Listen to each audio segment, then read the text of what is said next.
Gulf മേഖല ലക്ഷ്യമാക്കിയുള്ള ഇറാന്റെ ആക്രമണം വലിയ തോതിൽ കുറഞ്ഞു. എങ്കിലും വിവിധ GCC രാജ്യങ്ങളെ ലക്ഷ്യമാക്കി ഇറാൻ ഇന്നും ഡ്രോണുകളും മിസൈലുകളും അയച്ചു. ശക്തമായ പ്രതിരോധമാണ് ഇറാനെതിരെ ഗൾഫ് രാജ്യങ്ങൾ നടത്തുന്നത്.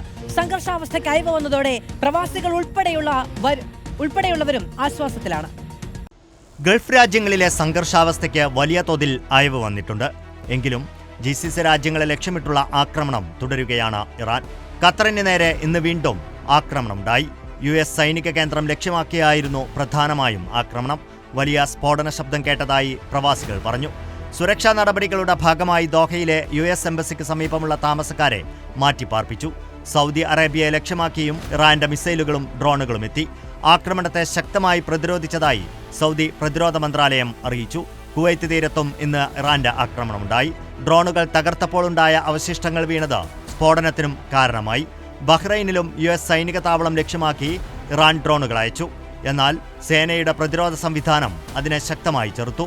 UAE തലസ്ഥാനമായ അബുദാബിയിൽ തകർന്ന മിസൈലിന്റെ ഭാഗങ്ങൾ വീണ് 6 പേർക്ക് കൂടി പരിക്ക് പറ്റിയതായി പ്രതിരോധ മന്ത്രാലയം വ്യക്തമാക്കി.